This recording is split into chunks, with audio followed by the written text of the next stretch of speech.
Australia has had a remarkably peaceful and stable history. Ever since the British colonization, no major war has scarred the land, and there have been no major changes in regime or atrocities. This was almost not the case. In World War II, the Japanese controlled much of New Guinea, a mere 400 miles from the shores of Australia, and the entirety of Indonesia.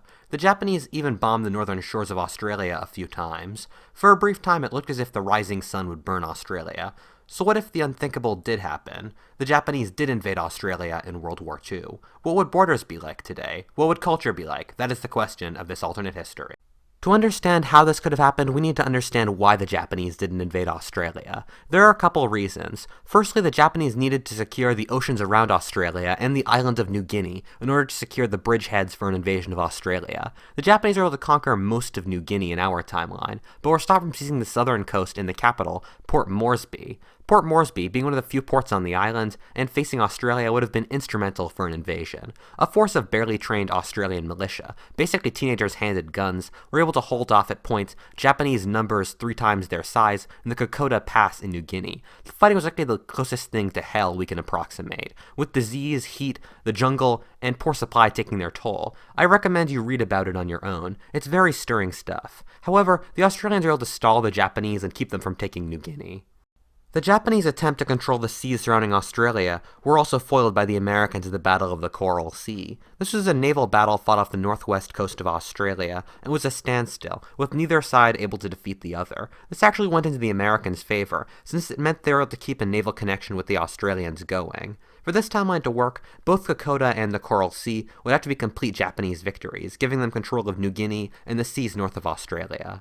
Another thing prevented this timeline from happening: the Japanese themselves. The Japanese had no real interest in conquering Australia. It was suggested a few times, but was in general considered impractical. The Japanese didn't want to expend the troops for it. The Japanese in our world used 11 divisions for their entire war in the South Pacific. 27 divisions against China, and 18 divisions were parked by the Russian border if the Russians ever decided to declare war on Japan. This was such a worry that the Japanese refused to send troops to Australia for fear that the Russians would use their weakness against them. They estimated the conquest of Australia would take 150,000 men. They worried that this would spread them also too thin, and the Americans could launch a counterattack into the heart of the empire, while the Japanese were putting most of their strength in the south.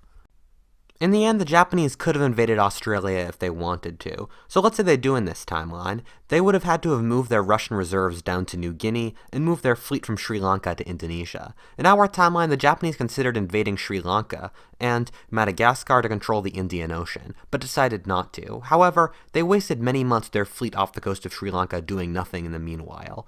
In this timeline, their fleet goes immediately to Australia to assist the invasion.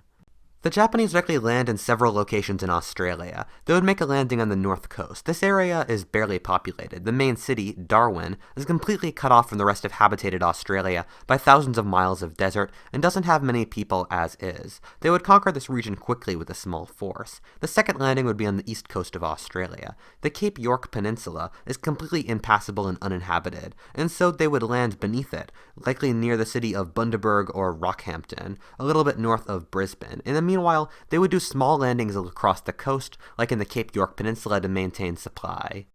The Australian army was meanwhile mainly fighting in Egypt and North Africa, meaning there would be few men capable of protecting Australia. The Australians would scrounge up an army of badly trained boys and old men to fight off the Japanese, which would fail. The Japanese would press down the east coast of Australia towards Sydney, which they would likely conquer. The sheer size of Australia would help, giving the native Australians time to regroup. On the other hand, there would be so few Australians that they would have trouble resisting.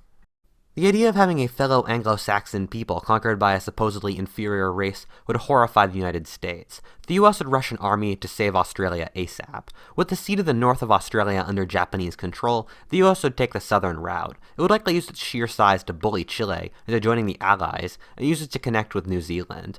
Basing their forces off New Zealand, the US would land an army in Melbourne and march north to the front.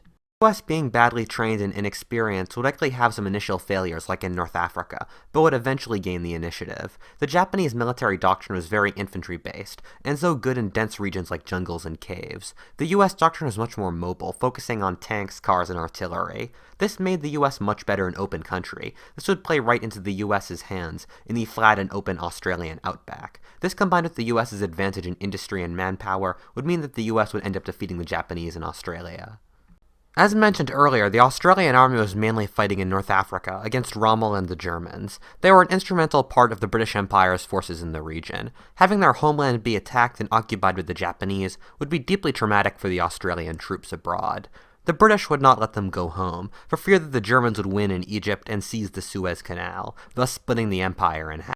This would mean that the Australian forces in North Africa would mutiny and demand to go home. This would have the effect of splitting the British army in on itself right when the Germans were launching their offensive against Egypt, the one which the British stopped at Al Alamein.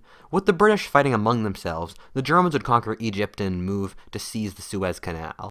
With the British unable to resupply it without Egypt, the Germans would seize Syria, Iraq, and the Levant, giving them the Middle East and its oil. The United States putting most of its effort to save Australia and at the same time fight the Japanese would put Britain and Europe on the back burner. Britain would of course survive. America would send enough to keep it alive and to maintain a bombing campaign against Nazi Europe. But the plans for the invasion of North Africa and D-Day would be horribly delayed. In our timeline, 80% of what America made went to Europe, and 20% went to the Pacific. And in this timeline, much more would have gone to the Pacific, with Europe being pushed off to the side. With the tide still turned at Stalingrad and the Allies still bombing down Europe, thus slowing down German industry, the Nazis would still lose the war. Without North Africa and D-Day, the Russians would do much more of the fighting and the war would drag on far longer. The Americans would likely do an honorary landing at D-Day in 1945, when the Russians would be deep in Poland. Americans would thus get much less of Europe, with Italy likely turning communist and the Rhine being the boundary between communist and capitalist Europe. Meanwhile, in the Pacific, the US's industrial advantage would mean that it would win the war, albeit longer as well. With so many Americans already in Australia, the Americans would try to reach Japan from the south instead of from the east. Instead of from Hawaii to Okinawa, it would be from Australia to Taiwan, through Indonesia and the Philippines. This would take longer, with the Americans spending a lot of time fighting in Australia, with a more oblique and less direct route. This would mean that by the time they would reach the Japanese home islands, the Russians would have had much more time to conquer more of Asia. The entirety of Korea would be placed under the insane North Korean communist regime in this timeline. The conquest of Japan would even be split, with the Russians with more time invading the northern part and the Americans the southern. There would be a split between North and South Japan, the southern being capitalist and the North communist. With the war in Europe ending, the Russians would press into the German Middle East from their holdings in Azerbaijan and Armenia. With the Third Reich collapsing and not that many Germans there in the first place, the Russians would conquer this region quickly. They would install puppet regimes, and most of the Middle East and countries like Iraq, Syria, and Jordan would turn communist. The growing of the communist world would make the US much more desperate in the Cold War. The US would be horrified with worry that the communists would take over the world. Every communist victory would be seen as a defeat for the beleaguered forces of capitalism. In our timeline, the British conquered Indonesia from the Japanese and handed over the regime over to the ramshackle previous colonial owners of the Netherlands, they themselves getting over being conquered by the Nazis. The Dutch were thus unable to prevent the Indonesians from rebelling and regaining power after a lengthy colonial war. This resulted in Sukarno seizing power and installing a socialist, communist, aligned government that held back Indonesia's growth. In this timeline, the US would conquer Indonesia and likely make it an independent country from the Netherlands due to the US being an avowed anti-colonial nation. This would actually result in the US occupying the nation and shoving enormous amounts of money into rebuilding it. Fearing communists, the US would force the government to become strictly US aligned. I really don't know how this would end up. Indonesia without 30 years of socialism would likely have a stronger economy. However, I don't know what this means. Would they be a China of Southeast Asia, becoming a regional power due to their enormous size, or would they be a glorified Philippines, another ex-US colony? We'll probably be able to answer this in 10 years, depending on whatever direction the Indonesian economy does develop in.